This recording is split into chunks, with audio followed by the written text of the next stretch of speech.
Bom dia a todas e todos, professoras e professores, bem-vindas e bem-vindos.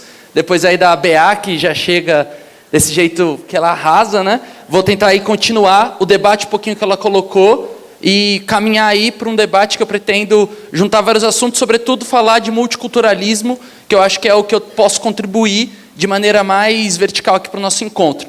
Primeiro dizer que é muito legal estar aqui hoje, nesse auditório cheio de professoras e professores. Isso é simplesmente sensacional, estarmos aqui, professores de arte, ocupando esse lugar da Bienal. Agradecer demais, elogiar, na verdade. Quem não pegou o material aí da Bienal que está sendo distribuído, peguem. Fiquei preparando a fala, né? Como é que ia ser minha fala aqui hoje, como é que eu ia preparar, estudando o material da Bienal, e é muito bom, fiquei muito confortável de vir aqui falar, porque o que se investiga no material da Bienal, sobre essa interface aí, pedagogia, escola, arte, artistas, todo esse mundo cultural aí, como a Bienal encarou no material desse ano, a produção desses conteúdos, eu acho que dialoga completamente com o que é o cotidiano na escola, e nosso cotidiano aí, às vezes precário, mas não menos criativo, de professoras e professores de arte, né, da rede pública. Então, quem não pegou material, peguem, ele está muito potente e dialoga, assim, de maneira muito franca com o que é a nossa prática. Antes de eu começar a falar o que eu vim falar, eu queria só tirar uma pequena dúvida aqui com a nossa plenária aqui de professoras e professores. Quem que tem formação em artes visuais ou antigas artes plásticas? Pode levantar a mão, por favor? Reparem, olhem aqui, ó, no nosso continua de pé. Ó. Reparem, professoras e professores, ó. Isso é um contexto da nossa educação. A grande maioria é formada em artes visuais e artes plásticas. Não estou aqui falando nenhuma verdade, né? Vocês sabem disso melhor do que eu. Quem aqui tem formação, sei lá, em música? Música? Um pouquinho menos, né? Legal. Quem tem formação, aí eu quero ver, hein? Dança. Dança tem? São Paulo é lindo, né? Isso é super difícil de acontecer nos outros estados, assim, tem. E de teatro, eu sei que o Pedro vai levantar a mão. De teatro, o teatro tá bem aqui hoje. Pô, tô falando entre muitos. Eu sou do teatro, tá, gente? O nosso livro, como todo mundo sabe aí, né? O ensino de arte já faz algum tempo, né? O MEC determinou que o ensino de arte, para nossa felicidade aí, ele é composto de 4 linguagens, né? Artes visuais, dança, música e artes plásticas. Desculpa, às vezes, eu fazer essas falas de pregar para convertido. Eu sei que vocês têm... Muita gente aqui, inclusive, é mais velha do que eu, tem muito mais experiência do que eu no contexto de ensino da escola pública, mas eu vou retomar alguns assuntos que vão soar como pregação para convertido, mas a gente vai caminhando para fazer a nossa conversa até o final, tá? Agora o MEC já estabelece o ensino dessas 4 linguagens, né, como norte. E a gente seguiu isso para fazer o nosso livro, e por isso também que me colocaram para fazer a fala aqui hoje, né? Estamos aqui numa instituição que tradicionalmente evoca aí o universo das artes visuais e dos seus campos de contato aí, que vem se expandindo conforme a arte caminha para os tempos contemporâneos, né? Assim, agora a arte visual ela ocupa esse terreno multifacetado de contato com todas as linguagens, mas por excelência o espaço da Bienal é um espaço de artes visuais.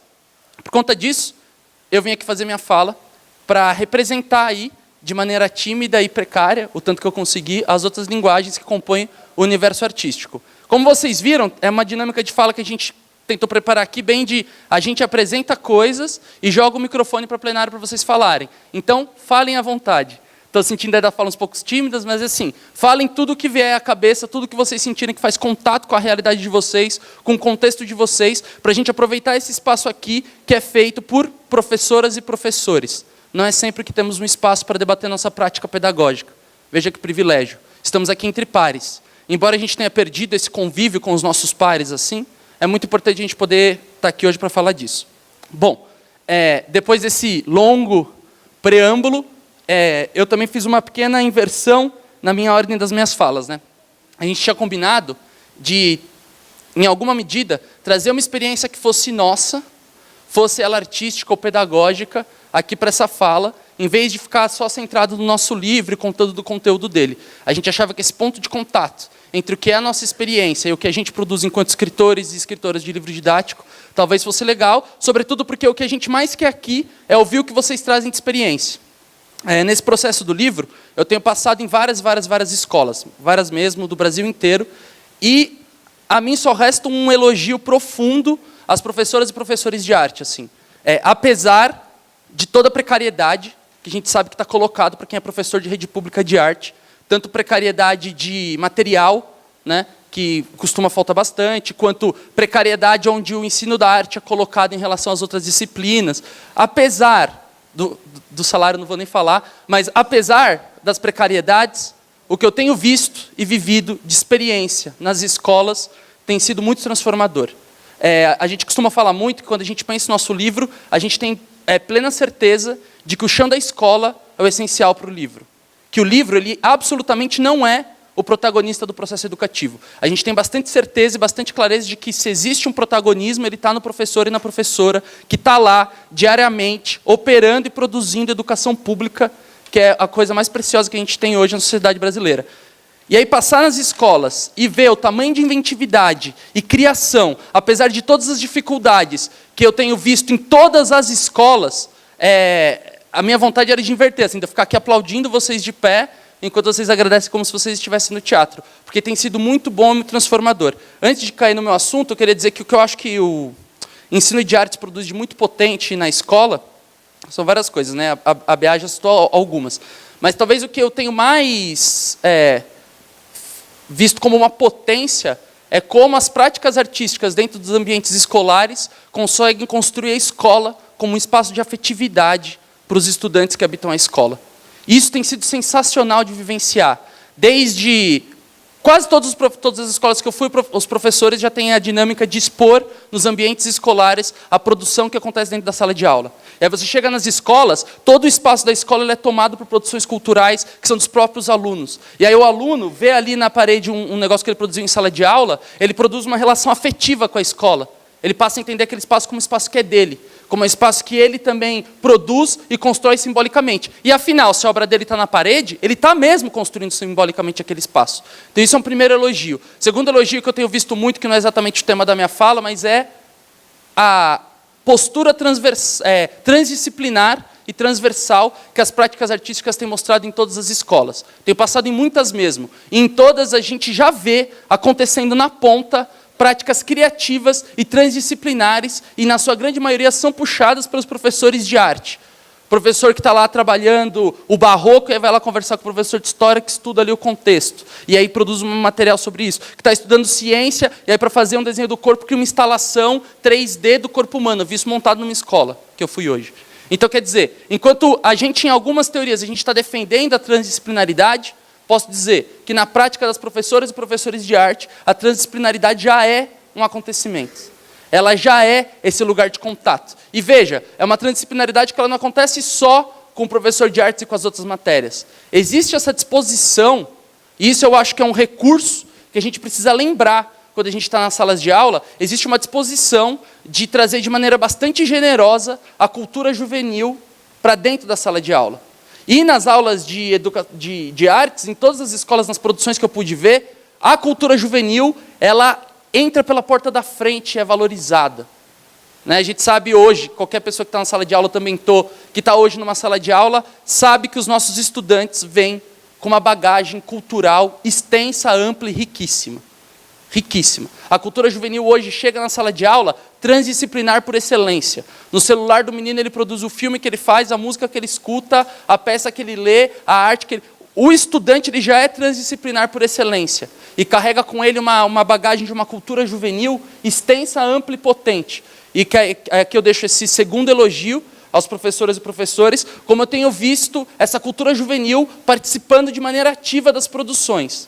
E se a gente imagina que a escola é um lugar para a produção de cidadania e de crítica e de um pensamento que possa gerar pessoas conscientes para construir um futuro aí melhor, menos tenebroso, abraçar a cultura juvenil numa troca de conteúdos aberto, criativo, que torna a escola um espaço afetivo, merecia todos os elogios que eu pudesse dar.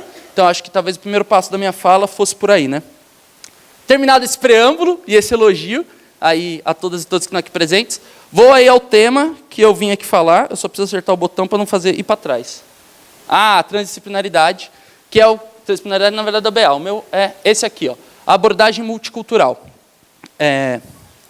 A gente usou 2 eixos centrais para a escrita do livro que a gente fez aqui, que foi pensado como a ferramenta mais útil que pudesse ser a ferramenta mais útil, prática, para o professor que está encarando a tarefa árdua e linda de dar aula todos os dias. Ele teve 2 eixos fundamentais, eu poderia dizer. O primeiro eixo fundamental para a escrita desse livro foi o conceito de transdisciplinaridade, que foi por onde a Bea aqui tateou durante a fala dela, tentou expressar aqui, muito bem falado, inclusive. E o segundo eixo, que aí não vou me alongar na transdisciplinaridade, né? O segundo eixo foi esse, o multiculturalismo. Primeira coisa que eu acho que a gente pode dizer é que tanto transdisciplinaridade como multiculturalismo, para quem gosta mais de estudar a história da educação e coisa e tal, não são exatamente termos recentes, né? Essa é uma luta e uma construção criada por diversas pedagogas e pedagogos, professores estudiosos aí, da década de 80, década de 90, sobretudo. E por que a gente achou tão importante retomar isso aqui? Porque a gente sente que existe um terreno que está se perdendo no pensamento das práticas pedagógicas. E parte desse terreno que a gente está perdendo vem da perda desse termo aqui, o multiculturalismo. E a gente acha ele completamente importante de colocar ele como eixo do nosso livro, porque o professor e a professora na sala de aula vivem cotidianamente o multiculturalismo, seja de sua maneira potente, seja da sua maneira em forma de crise. Isso também foi uma coisa que eu ouvi constantemente em todas as escolas que eu passei. O multiculturalismo, para quem, se eu estiver pregando para convertido, desculpem, mas aí para quem ainda não conhece, eu vou falar um pouquinho do que é o conceito de multiculturalismo, né? Existem basicamente 2 grandes correntes para você pensar o multiculturalismo, né? Uma, pensa o multiculturalismo como um jeito de você ver o mundo. O mundo que vivemos hoje é um mundo multicultural.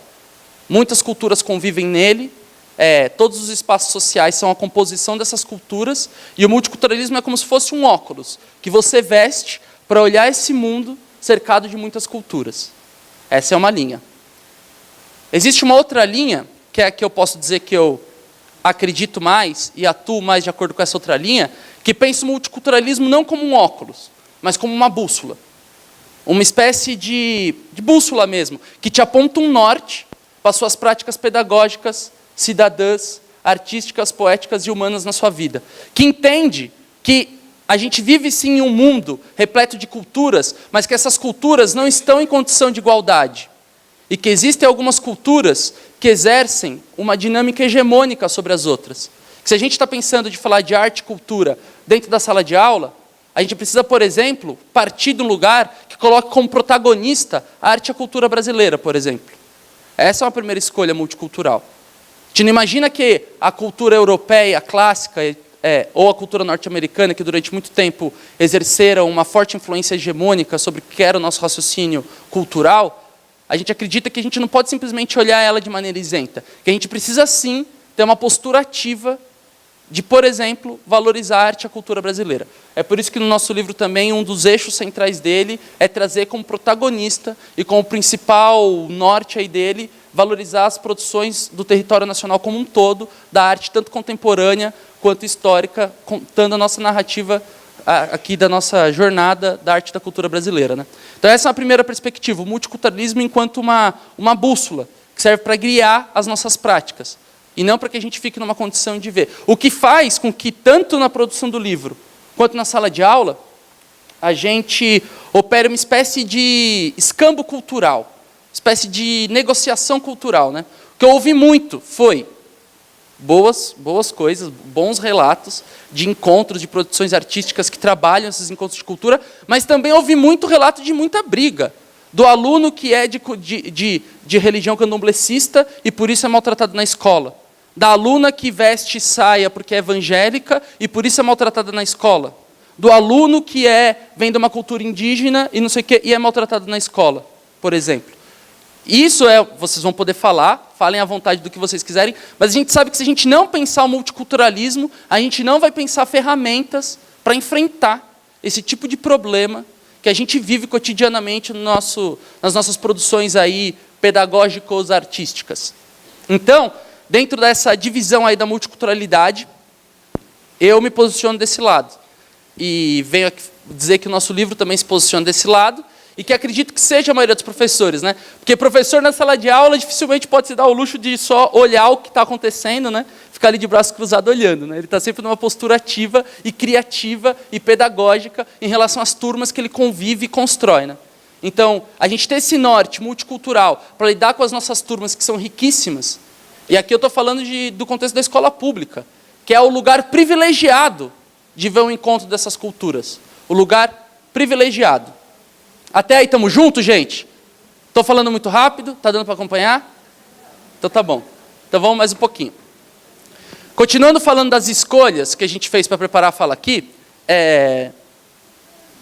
como a gente estava na Bienal, eu fiquei pensando que talvez, em vez de falar de experiências que eu vivi no ambiente escolar, eu pudesse trazer experiências e relatos de grupos de teatro que hoje acontecem no contemporâneo. Falar mesmo do teatro que está sendo feito.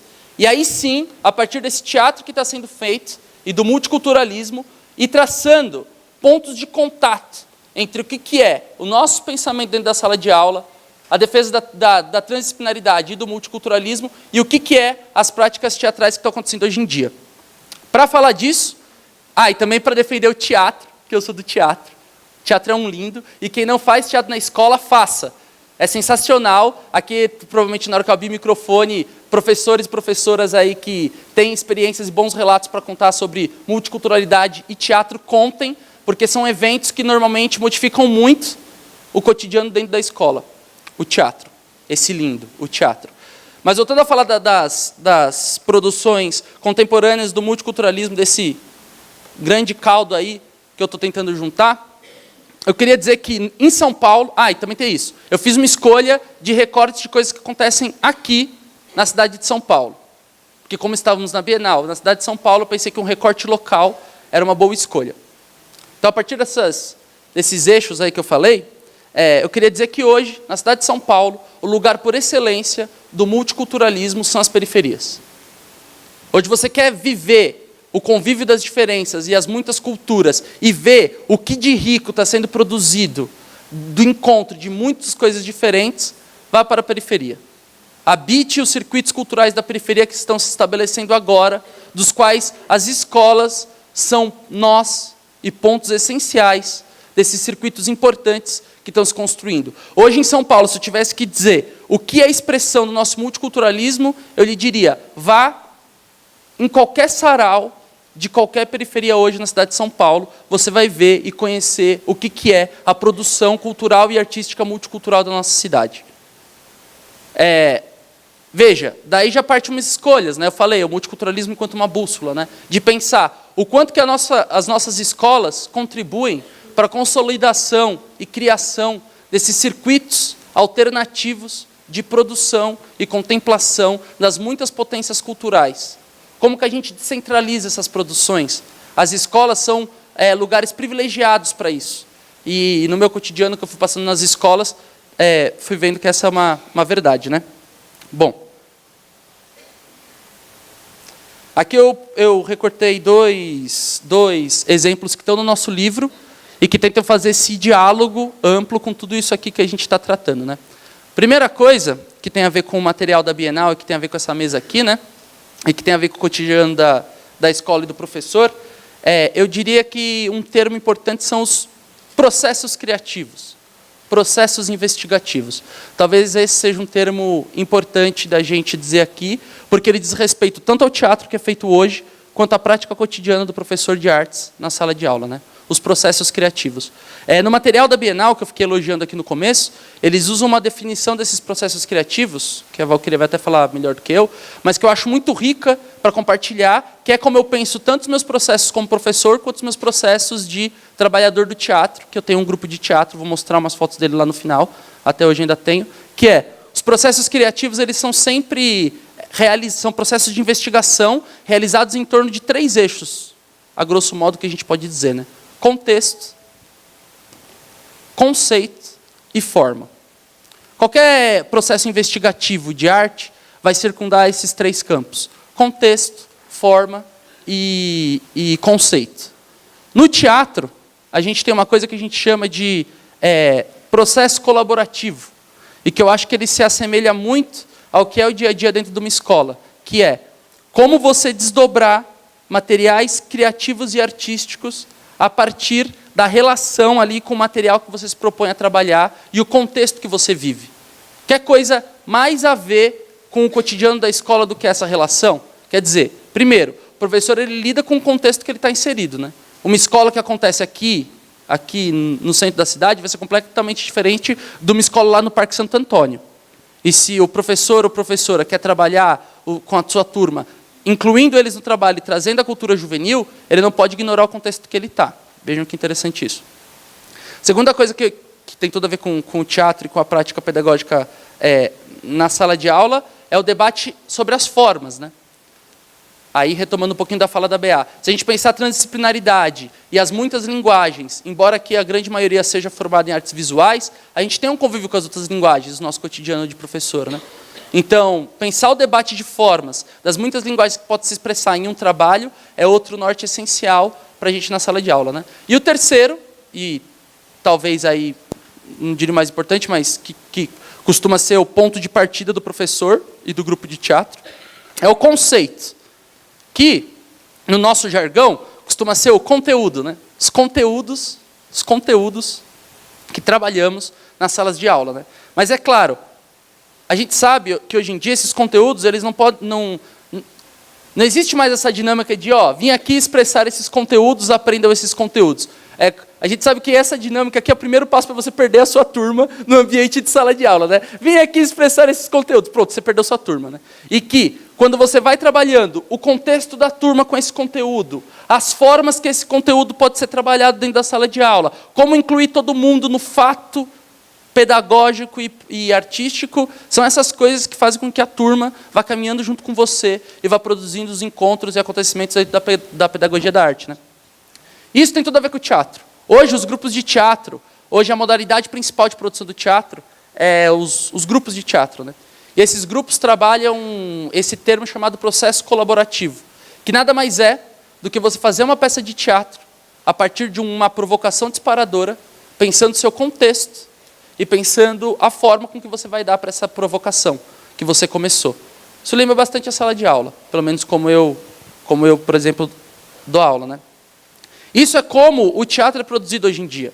Inclusive, no nosso livro tem um capítulo, o 6º capítulo do livro do 9º ano, é um capítulo falando disso, que se traduz pelo termo encenação teatral, né?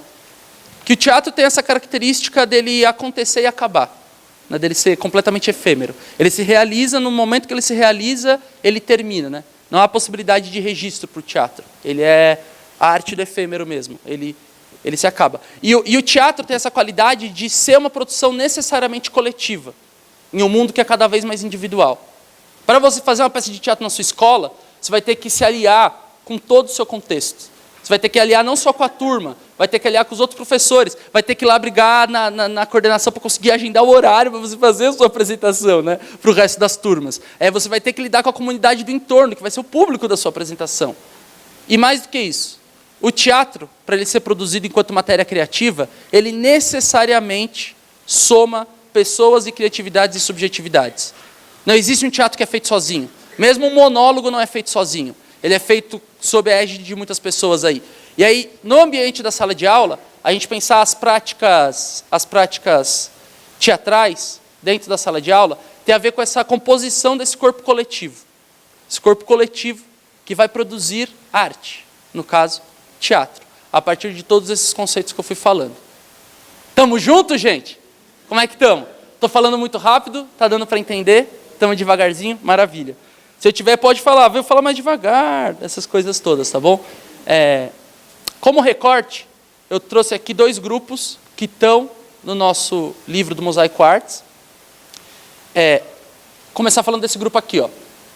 Esse grupo aqui é um grupo que está em cartaz agora na cidade. Quem quiser assistir a peça deles é excelente. É a Companhia do Latão. E eu coloquei eles aqui porque eles são, historicamente, um grupo muito importante para a defesa desse tipo de produção que é essa do grupo de teatro.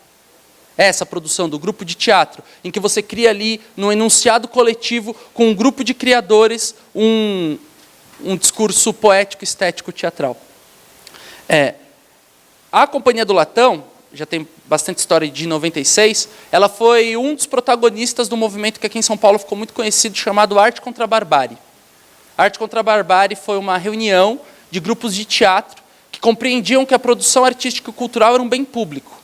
e precisava ser pensado enquanto política pública nas suas muitas interfaces. Aqui estamos em uma delas. Os professores e professoras de educação artística é uma das interfaces do que seria uma política pública cultural consequente, para a gente pensar o contexto cultural nosso, né? Esse movimento Arte contra a Barbárie, ele reuniu dezenas de grupos da cidade de São Paulo, compreendendo que a nossa produção cultural precisava conseguir estar um passo à frente das demandas do mercado.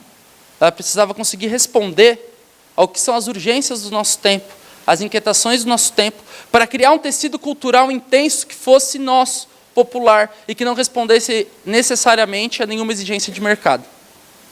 A Companhia do Latão começa essa caminhada com a roda de fomento lá atrás, e em 2002 se consegue para a cidade de São Paulo a Lei de Fomento ao Teatro para a cidade de São Paulo, que é uma lei que incentiva grupos que fazem esse tipo de teatro de pesquisa.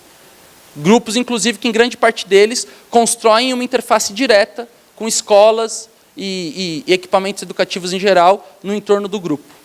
Vejam, isso é um modo de produção diferente e que tem muito a ver com o que é o nosso dia a dia da escola. No livro do Mosaico Arte, no final do livro tem um caderno de projetos, né? Os professores que gostam de trabalhar com projeto, para além do cotidiano da sala de aula, que gostam de fazer aquele projeto, que apresenta no fim do ano e coisa e tal. Então tem sempre um caderno de projetos. No livro do 9º ano, que é o caderno de projetos, é o caderno de teatro, tem lá uma espécie de guia, assim, sempre aberto e da maneira menos engessada possível. A gente tem bastante entendimento no livro, pelo menos, de que o professor vai fazer o percurso dele com o livro, da maneira que ele achar melhor, que o livro é uma ferramenta, que ele pode virar o livro de ponta cabeça para fazer o percurso que ele achar melhor. Mas, na sugestão do projeto teatro, o que a gente sugere no livro é uma construção de uma peça de teatro com a turma que parta desses princípios que hoje movimentam esses grupos de teatro. Os princípios de construção coletiva, escrita colaborativa, que é o que faz a cultura juvenil entrar pela porta da frente da sua sala de aula. Eles montaram uma peça que expressa uma inquietação deles daquele contexto escolar. Isso é pegar os alunos ali, ó, e colocar eles no centro do processo pedagógico.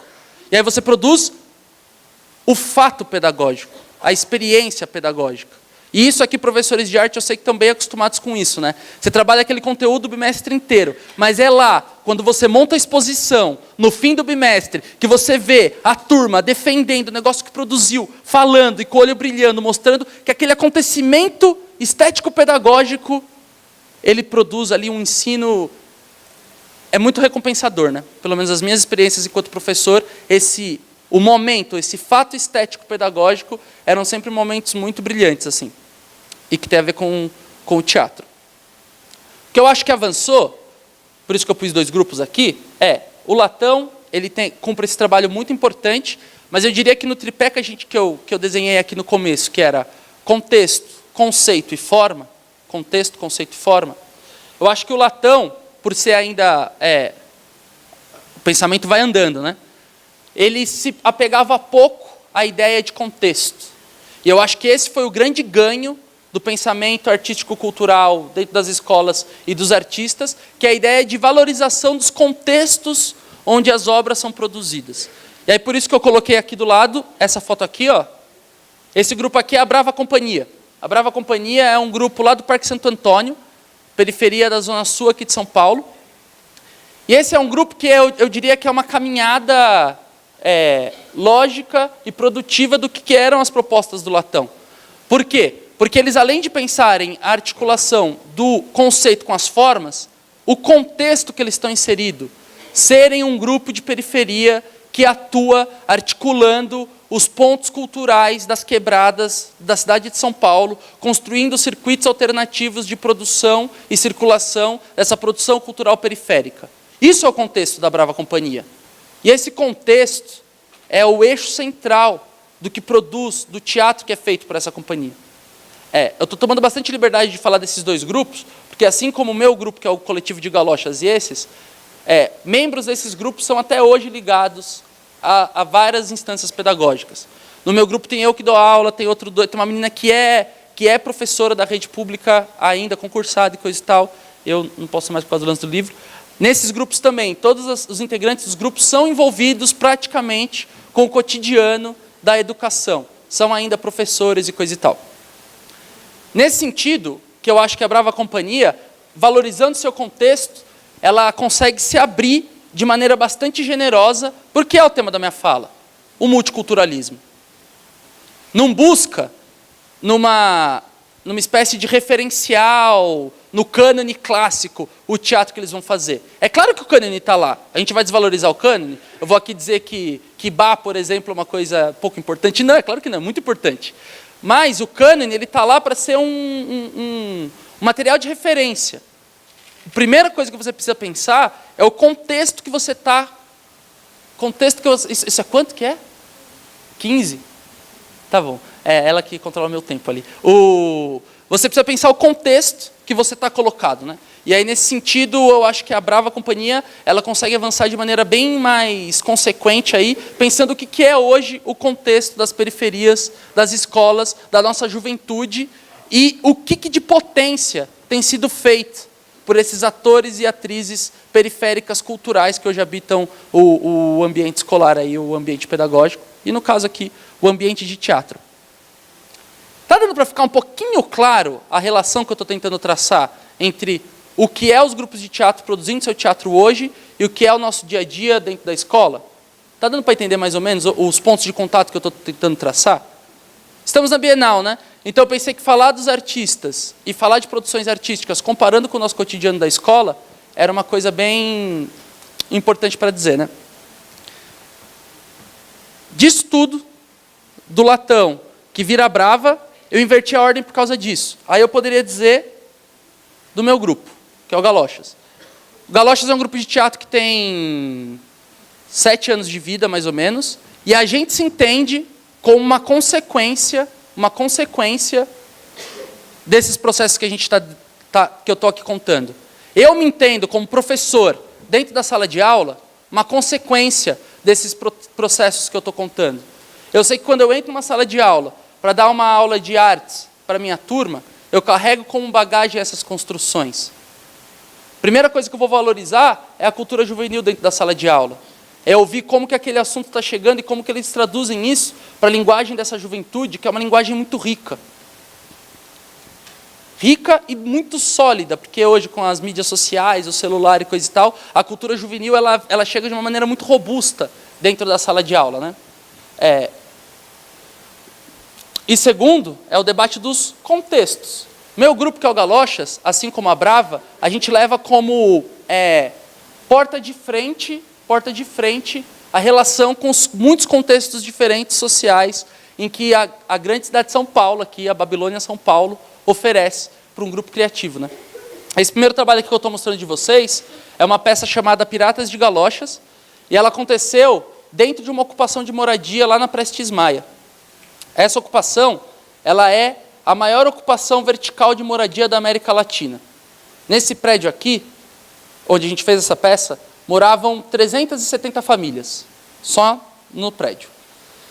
E eu achei massa de trazer essa experiência aqui, porque lá a gente não só montou nossa peça, lá a gente montou um núcleo cultural, que, entre outras coisas, tinha uma prática de mediação de leitura realizada por um coletivo de professores, dentro dessa escola. E uma parte desses professores tinham seus alunos que vinham dessa ocupação para ir para a escola deles ter aula. E aí, para a gente construir esse espaço afetivo, onde os estudantes moravam, uma parte dos professores reunidos com uma parte do grupo, fez esse projeto de mediação de leitura dentro desse espaço. Então, quer dizer, a peça ela era só uma parte do que foi essa ampla vivência dentro dessa ocupação de moradia chamada Prestes Maia, que a gente montou esse núcleo cultural durante 1 ano. Eu acho que isso expressa um pouco o que fazendo paralelo, né, o nosso cotidiano na escola. A peça era o grande acontecimento estético. Era lindo ver as crianças que iam na mediação de leitura adiantando a piada da peça, e o público que vinha junto ficava bravo, né, porque o ator ia dar a deixa ali da piada, a criança lançava lá, não sei o quê, aí matava a piada da cena. Mas é porque elas tinham um convívio com a peça de maneira super intensa, né? E todo o processo que a gente viveu dentro da ocupação foi necessário e urgente para que a gente chegasse nessas fotos aqui, ó. Isso é lá no núcleo cultural, aqui é a entrada do... Vocês não vão ver nada. Isso aqui é a entrada do prédio, isso aqui é no próprio núcleo cultural que a gente montou, que ficava no último andar, tinha cobertura, era um espaço bem generoso lá, que o movimento de ocupação cedeu para a gente aí à época, né? Mas para dizer que a peça, ela é só o resultado de um longo processo. E que aqui, de novo, eu estou pregando para convertido, mas a gente sabe que dentro da sala de aula, a gente precisa infinitamente valorizar o processo, muito mais do que o produto, né? Eu acho que esse trabalho aqui deixa bem claro essa relação aí de diferença entre coisas. Então, vou correr mais um pouquinho. Aqui já é para falar de uma outra peça, no outro contexto completamente diferente. Essa aqui foi a peça que a gente montou, a peça caminhava pelas ruas da Cracolândia. É isso aí que vocês ouviram. Era uma peça de rua, que aí era quando a gente estava em relação com um outro braço aí, né? A gente estava em relação com várias secretarias de saúde, várias secretarias de direitos humanos, e a gente vindo pela cultura, né? E aqui para mostrar essa ideia do teatro ocupando os espaços. Eu comecei aqui falando de como eu achei lindo encontrar nas escolas, as escolas todas ocupadas, né? Com produções artísticas, e ela acontecendo a escola de um jeito afetivo, né? Então, esse ato da produção contemporânea, de se debruçar sobre os espaços e ocupá-los para produzir linhas de diferença com as poéticas que acontecem nos espaços, é um recurso muito importante para a sala de aula. E aí eu trouxe aqui também para mostrar que isso é uma prática comum de vários grupos de teatro. Eu não coloquei aqui, é uma pena, mas eu podia ter colocado, que está no livro também. No livro tem lá um dos boxes falando sobre o grupo de teatro da Vertigem, que é um grupo que faz isso com bastante excelência, né? Já montaram peça em presídio abandonado, em hospital abandonado, dentro de igreja. A última peça deles, que era o BR3, acontecia dentro do Rio Tietê. Não sei quem chegou a ver essa peça, dá para procurar no YouTube, é super legal. Você ia assistir a peça, você entrava num barquinho, o barquinho ia te levando pelo Tietê, e a peça acontecia em outros barcos, nas margens, nas estruturas que você... Enquanto você ia lá no Tietê, super poluído, assim. Maluquice de pensar, né? Essa peça, vejam, essa peça BR3 ganhou a Quadrenal de Praga. A Quadrenal de Praga, para quem não sabe, é o prêmio mais importante de teatro do mundo. Do mundo. Quem aqui já ouviu falar do grupo de teatro Vertigem? Levanta a mão, por favor. Alguém assistiu a peça? Ah, que legal! Mas para vocês verem como a arte e a cultura brasileira, fora dos circuitos da indústria cultural, são muito pouco valorizadas. Como que uma peça que ganha a Quadrenal de Praga não corre como um assunto para toda a rede de ensino dos professores de arte? Como que isso acontece? É porque a gente precisa mesmo construir esses caminhos multiculturais que fujam das determinações hegemônicas para que a gente possa olhar o que é nosso. Para que a gente possa olhar o que é nosso. Aí eu pus aqui essa foto do Galochas para fazer essa expressão aí dessa arte que se debruça sobre outros espaços e sobre outros contextos. Vejam, eu peguei um exemplo bem radical de quando a gente fez essa peça lá na Cracolândia para mostrar que nenhum contexto, por mais espinhoso que ele seja, não pode ser elaborado a partir da arte. E isso eu acho que talvez seja uma... Como eu falei, a gente escolheu falar de trajetórias artísticas em vez de falar de práticas pedagógicas. Eu poderia falar de experiências que eu tive em escola, acredito que todos aqui tenham, com contextos muito difíceis de elaborar. Seja estudante que tenha algum uso de substância psicoativa muito agravado, que torna muito difícil o convívio. Seja um estudante que, por conta de alguma opção de conduta, é muito maltratado dentro da sala de aula.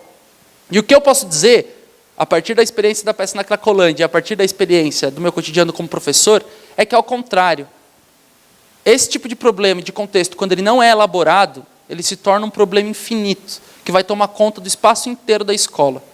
É ao contrário. E se existe uma disciplina que é privilegiada por poder elaborar esses choques multiculturais e fazer essa economia das culturas e esse escambo aí entre as muitas culturas, essa disciplina privilegiada é a de arte. É uma disciplina privilegiada.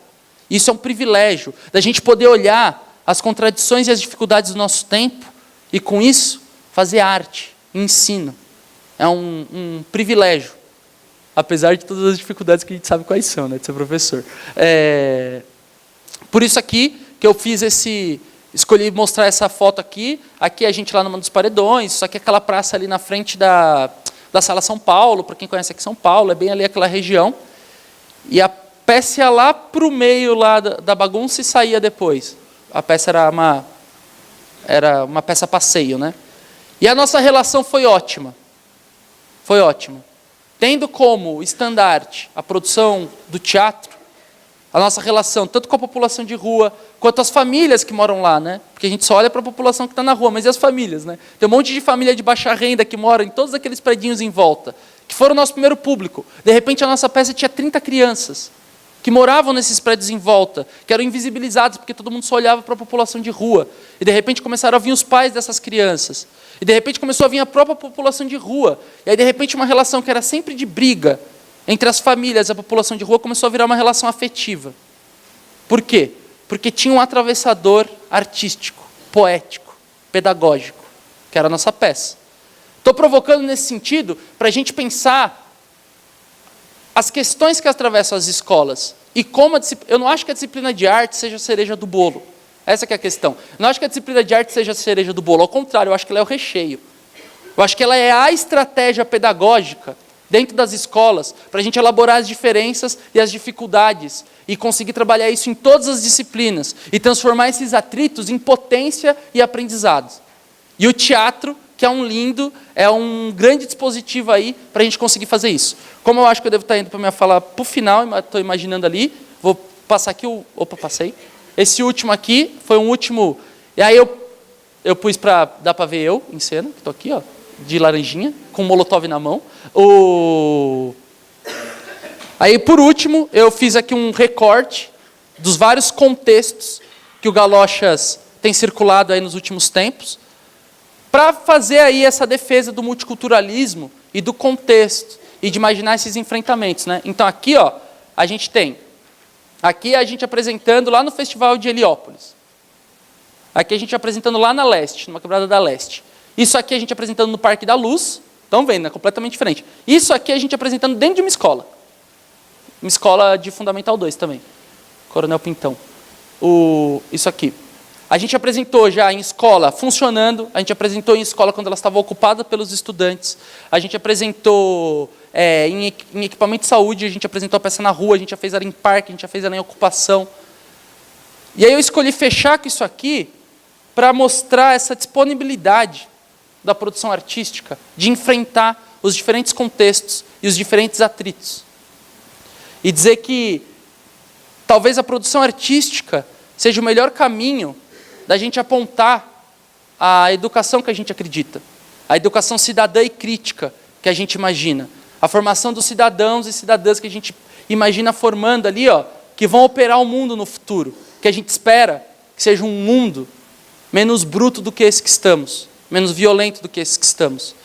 Então, um jeito da gente encarar esses contextos e essas diferenças, nesse sentido, a produção artística é um instrumento privilegiado do convívio dessas diferenças, tendo como norte ali, tendo como bússola o multiculturalismo, pensando que a gente não só olha os contextos de maneira neutra, mas a gente atua neles para que a gente produza essa pedagogia que a gente acredita. Obrigado, hein, gente?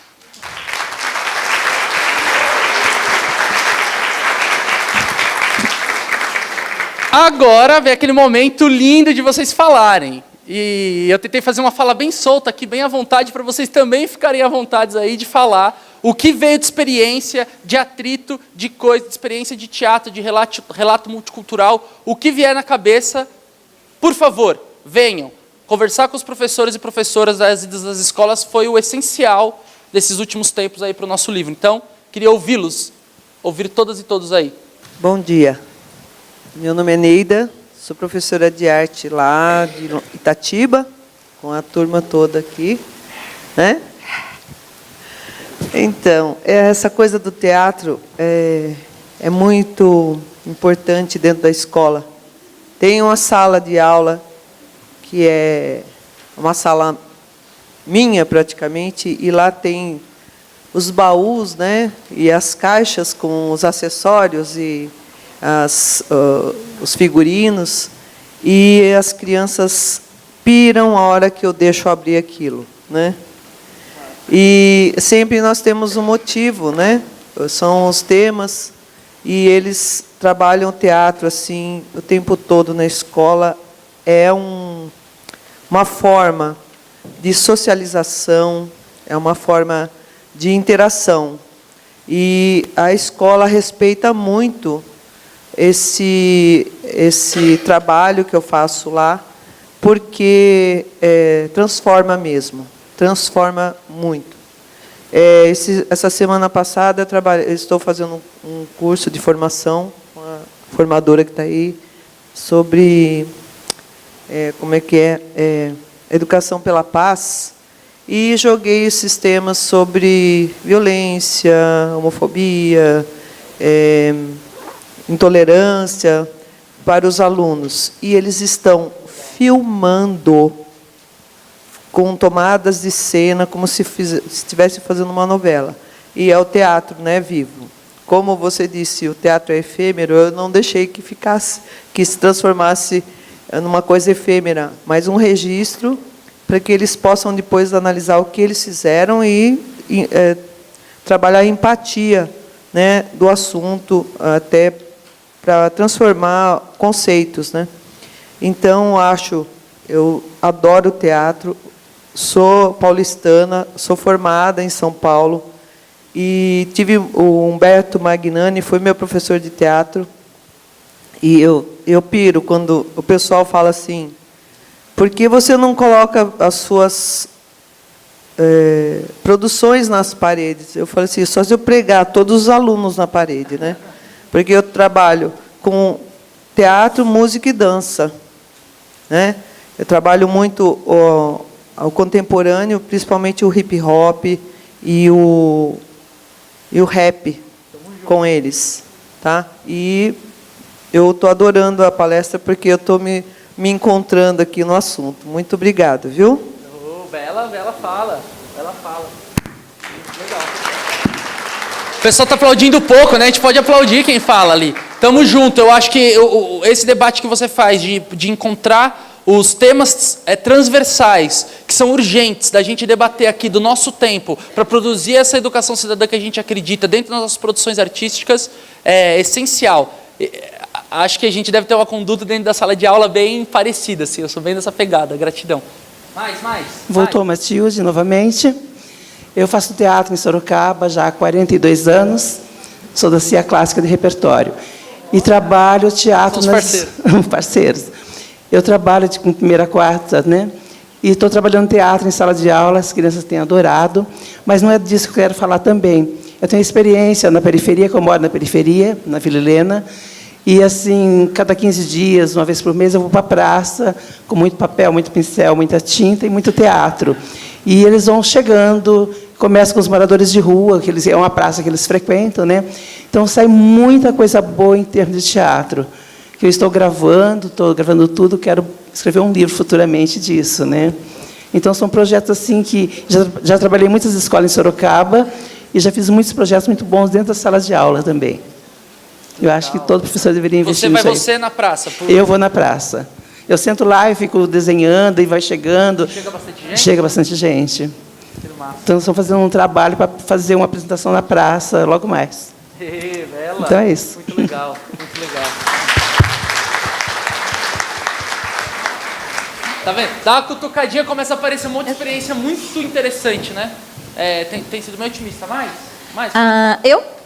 Aqui, ó. Meu nome é Vivian, sou de Sorocaba, né? E sobre a questão do multiculturalismo, acho muito interessante, porque quando nós trabalhamos a questão cultural do próprio aluno, também vão se criando novas culturas dentro deles mesmos. E é bem interessante que eu tive uma experiência esse ano que, dentro do currículo de artes, nós deveríamos trabalhar a questão de pesquisa, ética, no terceiro ano colegial, né? Dentro da internet. E, junto com a proposta da escola, junto com o Enem do ano passado, e a gente juntou um monte de ideia, e aí eu resolvi fazer uma proposta teatral, da qual os alunos deveriam fazer pesquisas, isso porque eu sou formada em artes visuais, né?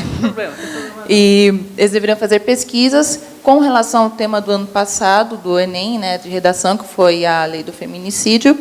Eles criaram, então, partidos políticos. A gente fez um laboratório para criar personagens, então eles criaram personagens, nós utilizamos fichas de RPG, inclusive, né, para criar... Sensacional, sacada. Para dar um trabalho junto com outras linguagens, nós criamos em música jingles, criamos as bandeiras, os mascotes na questão visual.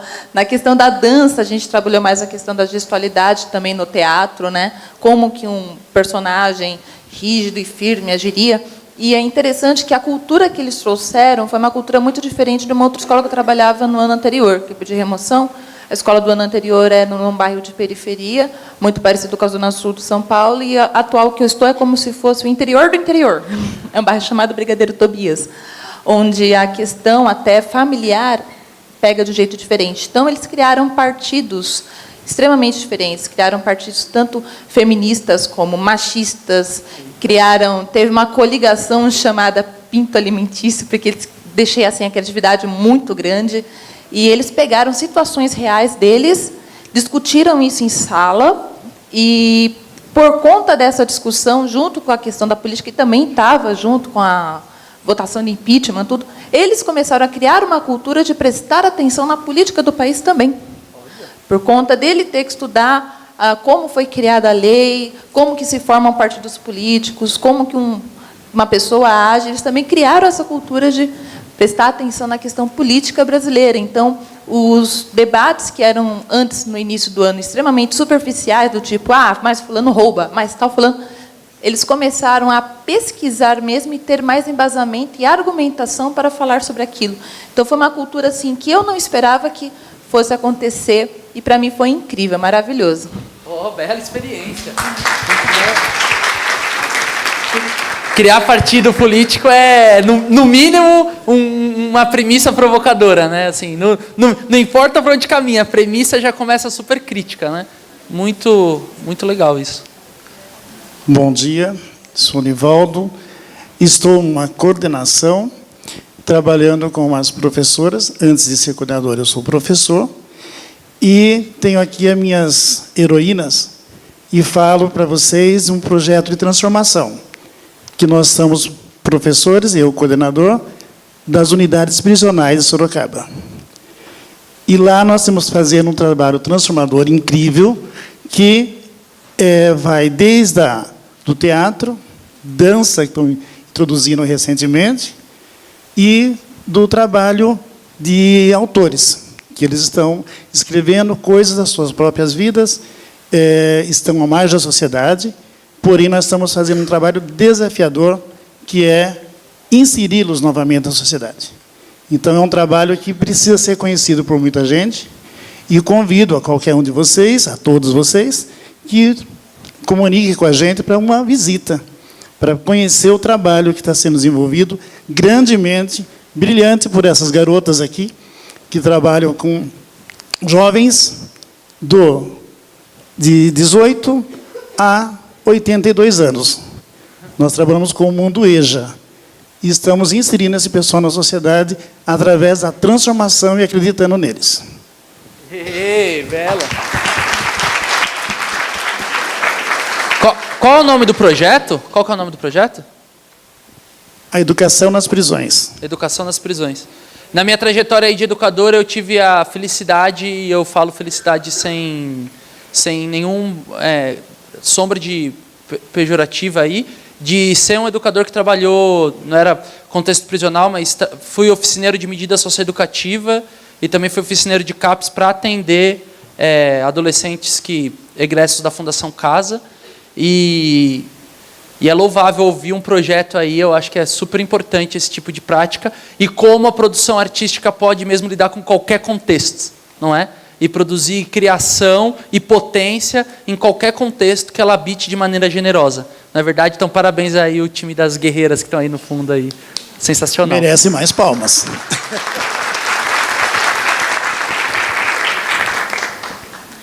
Bom dia, meu nome é Bianca, sou professora da diretoria Norte 1 da Escola Zenaide.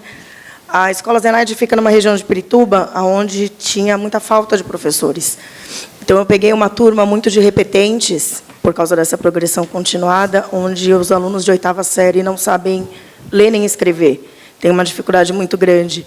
A minha formação é de moda, totalmente diferente. Não tem, a gente tem que adaptar o currículo total. E eu peguei 2 turmas, onde a maior parte são de liberdades assistidas e de tráfico de drogas muito grande. E a gente jogou a proposta para eles fazerem uma peça de teatro trabalhando o tema da parte familiar, da desestrutura familiar.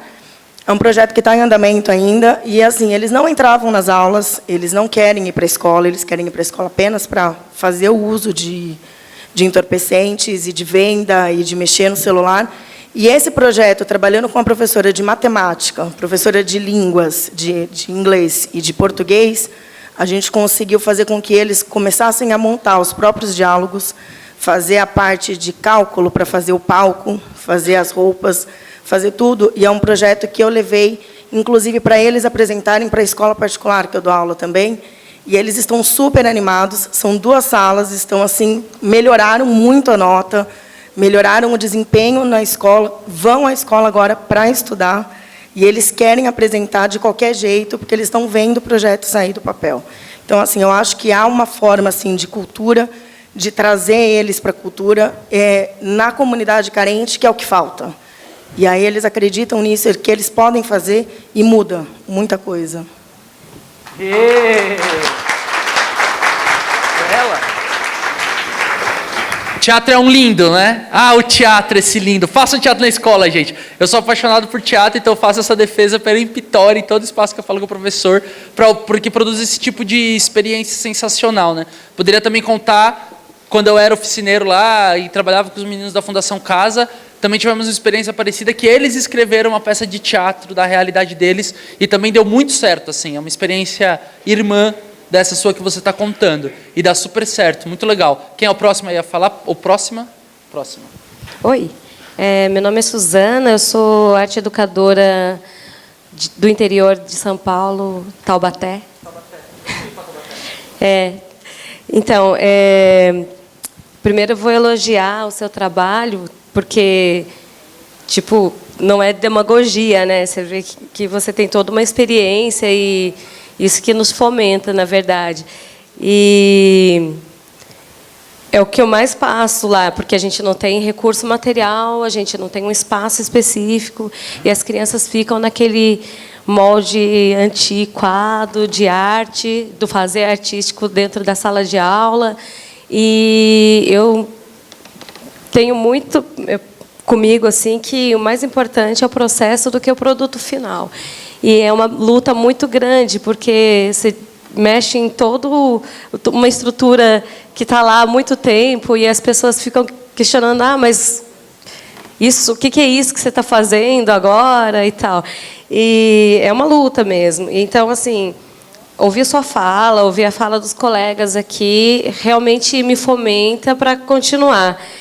A gente tem tentado trabalhar lá com apropriação do espaço, intervenção urbana, para poder fazer com que eles se sintam parte, né, e coloquem a sua marca, projetem a sua marca artística dentro da escola, dentro do espaço deles.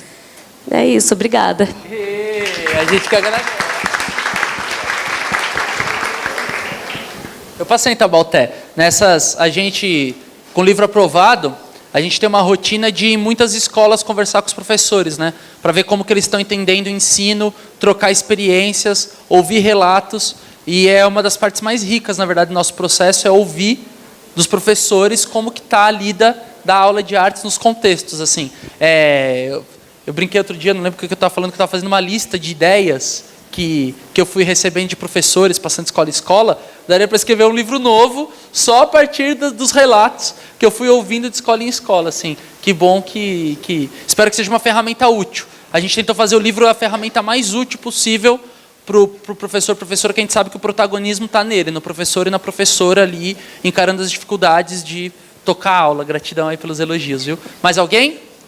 Agora tem um monte. Bom dia, eu sou o Miguel, trabalho na diretoria Leste 2 e assim, quando você chega no local novo, você chega desacreditado, o professor de arte chega assim, e o interessante é que o aluno faz você ser enxergado. E lá nessa escola nós estamos trabalhando, esse último semestre nós trabalhamos games, e foi muito bacana, rendeu muito, E aí eu sou formado em artes visuais, hein? Não sou em teatro. Aí é interessante que assim, a proposta que vem no livro é bem básica sobre teatro, mas eu procuro trabalhar o que tem lá e também usar o que eu aprendi no curso sobre oficinas de teatro e os jogos teatrais. E é interessante que o aluno implorou, professor, precisamos de uma eletiva de teatro. Então, assim, eu achei legal porque é um desafio para mim, mas assim, o interessante é que partiu deles, crianças que, quando eu cheguei lá, mal conversavam, mal olhavam no rosto, e a partir dos jogos que estão no caderno do aluno, e eu também enxergo nesse trabalho do Galochas, que usam lugares não convencionais, né, que é o teatro em... como que é? O espaço cênico, qualquer lugar pode ser espaço cênico. Qualquer lugar. E aí é interessante que eu tento passar isso na sala e eles começam a proliferar isso pela escola. Tipo, qualquer lugar eles começam a fazer. E agora estão implorando para fazer o teatro, essa eletiva de teatro. E aí é um desafio para mim. Então, assim, procurar ferramentas para poder dar esse suporte para eles, para ver o que sai. Que é interessante da sua fala, que é o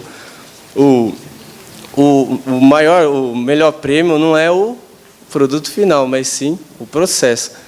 Que eu acho que todo mundo aqui, eu acho que analisa mais ou menos isso, né? Nesse foco, né? Que o produto às vezes não sai tão legal, mas o processo, a evolução do aluno que vale, né? Então nós estamos para trabalhar para isso, para ele e visando isso. Então essa é a minha fala. Valeu. Bom, primeiro um elogio radical aí ao uso dos games como um vetor aí para você trabalhar na sala de aula. Aí, professoras e professores, temos de estar abertos à cultura juvenil. Temos de construir na nossa sala de aula um ambiente de troca com o que é a cultura juvenil. E a gente tem que colocar ela... Claro, veja, isso não invalida os conteúdos e formas que a gente considera importante de trocar, porque afinal a gente está lá para isso.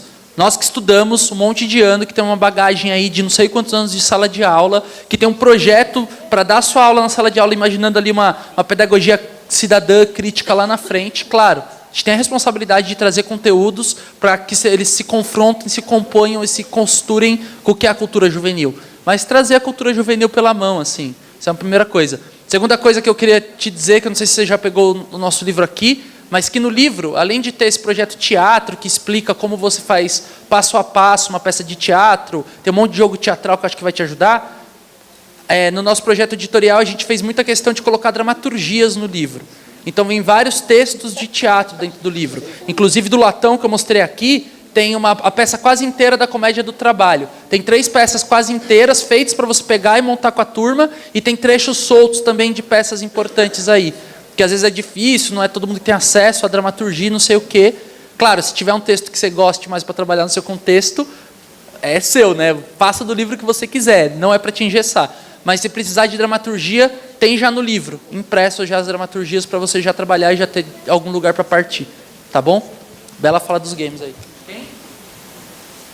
Eu sou Fernando, eu sou de Sorocaba e comecei a trabalhar teatro de improviso na escola. Eu comprei uns jogos de improviso com frases e aluno que não fazia nada na minha aula começou a participar do teatro e foi muito legal. Tem hora que, nossa, eles começam a fazer teatro e eles querem filmar também a cena.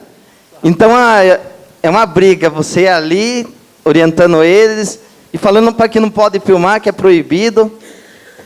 Até fiquei famoso na escola, fui parar na diretoria, porque um aluno foi fazer uma cena, foi pular a cadeira e ele é grandão, bateu a cabeça na televisão.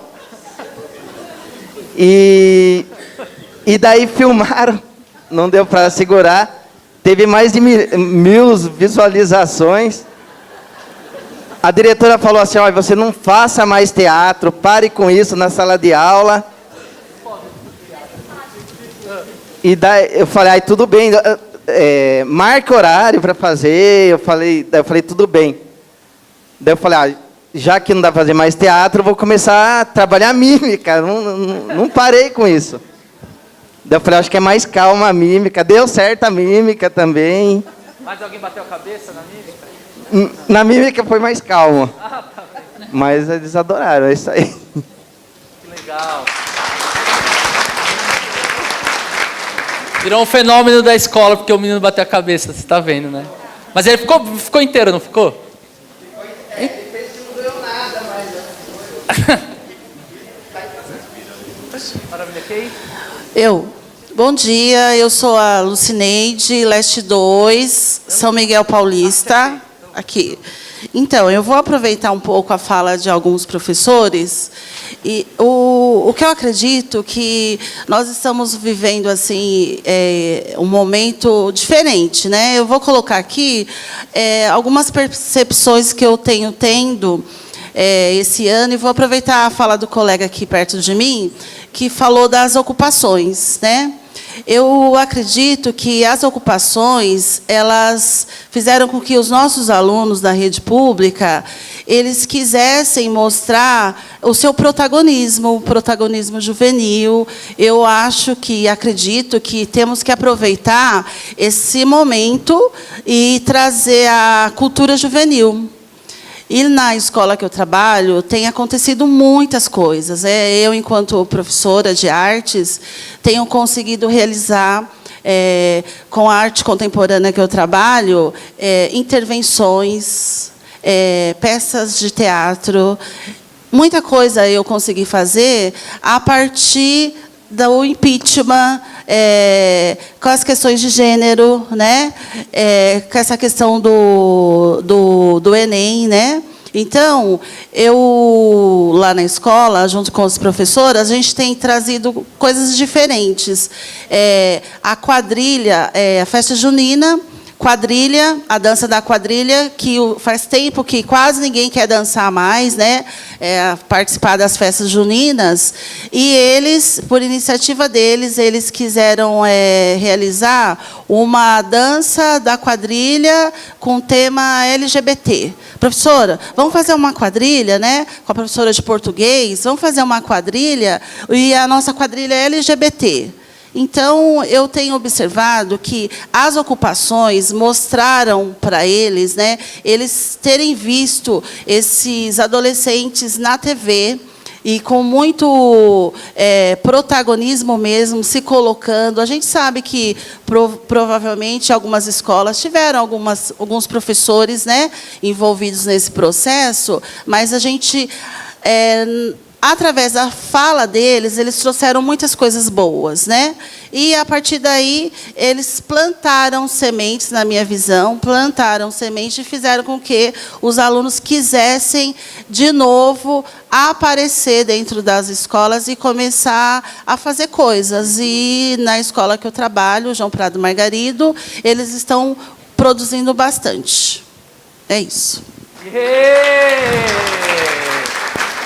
Professora, obrigado, hein, por trabalhar os conteúdos críticos e urgentes do nosso tempo dentro da sua sala de aula. Isso é tarefa nossa mesmo. Se a gente não produzir elaboração por furacão de coisas que estão atravessando o nosso tempo histórico, os nossos estudantes vão ficar aí à mercê das únicas e poucas fontes de conhecimento desses assuntos, que costumam vir por lugares bem determinados, né, a saber, a televisão. Então... é muito legal ouvir essa disposição de trabalhar os assuntos críticos. Acho que nisso a gente também deve se irmanar bastante. Eu sou um professor em sala de aula que parte do mesmo princípio. Gratidão aí. Dá tempo de mais 2 falas. Quem quer? Bom dia. Bom dia. Eu sou a Márcia, trabalho na P2, né? Trabalho na unidade prisional, né? A escola que ele comentou, João Clima, eu e minhas colegas, né? Trabalho com linguagens e códigos. Tive essa oportunidade, né, de entrar nesse lindo processo, porque, na verdade, eu mesma tinha muito preconceito, né, em relação a isso. E, dentro da unidade, nós conseguimos fazer muitas coisas, e meus colegas aqui estão, né, são minhas testemunhas, né, o nosso coordenador, e a escola, dentro da unidade prisional, eu costumo dizer que é ao quadrado, né, é mais que difícil, porque nada pode, tudo é proibido. Tudo é contravenção.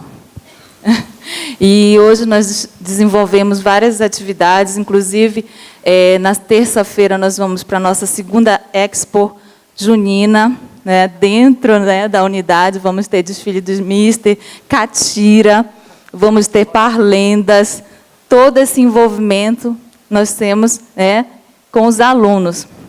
E sabendo que eles têm preconceito até mesmo com eles mesmos, né?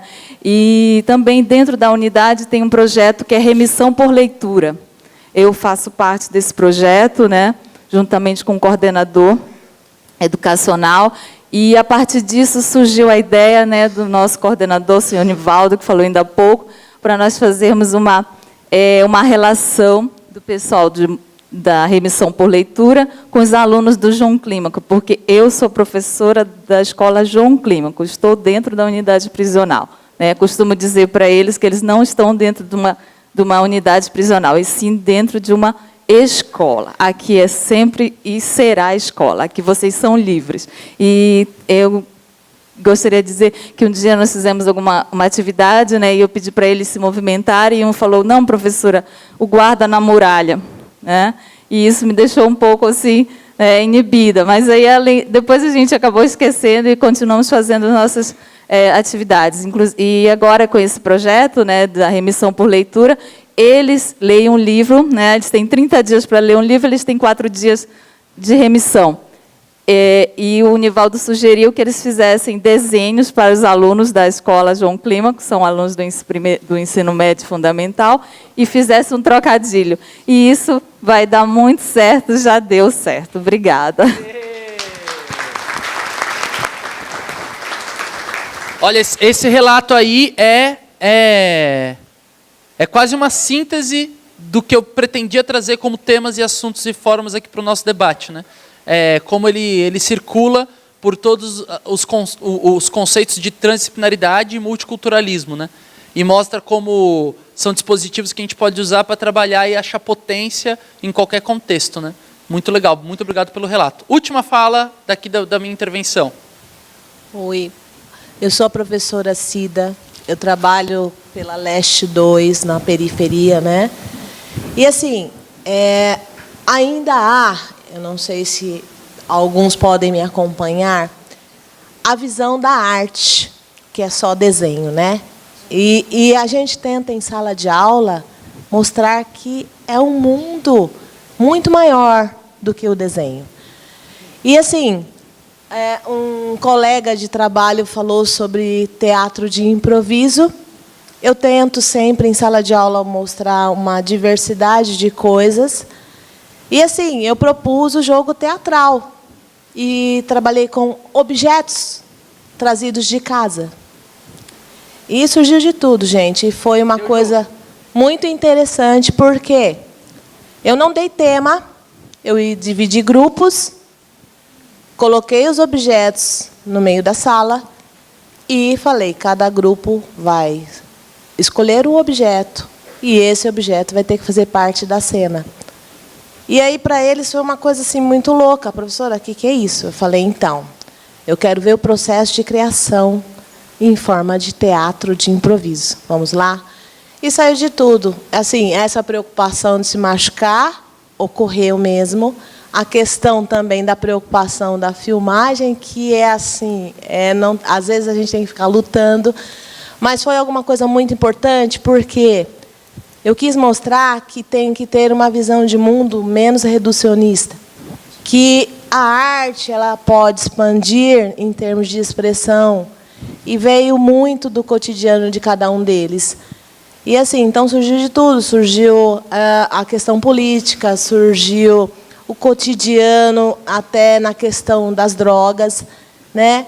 Então, isso abriu para eles pedirem, professora, a gente precisa mais disso. Vai ter o próximo semestre, o que você vai fazer com isso? Então, te dá um norte para você buscar novos caminhos e fazer eles pertencerem à comunidade em que eles estão, aquele ambiente, que muitos deles não parecem não pertencer, né? E eu acho que é isso que a arte propõe. Obrigada. Bom, estou aqui concluindo a minha contribuição aqui. Adotando ou não o livro, minha gente, quem quiser mandar um e-mail para mim, estou mais do que à disposição. As trocas com os professores são o principal combustível para a gente fazer o nosso trabalho de escritor de livro didático. Escritora, na verdade. Eu trabalho com várias mulheres sensacionais aí, na sua grande maioria. Quem quiser, Rafael Presto, Mosaico Arte. É o nome do livro, o nome do autor. Está na capa do livrinho de vocês. Rafael Presto, Mosaico Arte, @gmail.com. Aí pode mandar um e-mail. Disso eu gostei do livro, disso eu não gostei, isso eu trabalhei na sala de aula. Mandem sugestões para a gente ter essas informações. Para fechar minha fala, comentar aqui a experiência aqui trazida pela professora, que é o tema dessa Bienal, né? A incerteza viva, que é como, na prática artística pedagógica, a gente precisa aprender a olhar a incerteza como um sinônimo de potência, né? Porque às vezes fica uma espécie de aura que o professor é aquele ser que carrega certezas para compartilhar os seus conhecimentos certos com a turma. Quando a gente sabe que a criação artística, ela transita nesse campo da incerteza. Você leva a proposta do jogo, mas você não sabe exatamente para onde que vai o jogo. Você leva uma proposta de fazer uma dinâmica lá, mas você não sabe exatamente para onde que vai caminhar. E essa incerteza é justamente a potência do nosso processo pedagógico. A gente valorizar essa incerteza. Então, agradeço a plenária, vou deixar vocês aqui com a Valquíria, que escreveu, fez a curadoria aqui, escreveu um texto sensacional que está nesse material da Bienal que vocês vão pegar. Leiam o texto da Valquíria, da parte pedagógica, que é muito bom, tem muito a ver com o nosso cotidiano aqui nas salas de aula. E é isso. Gratidão aí, tamo juntos.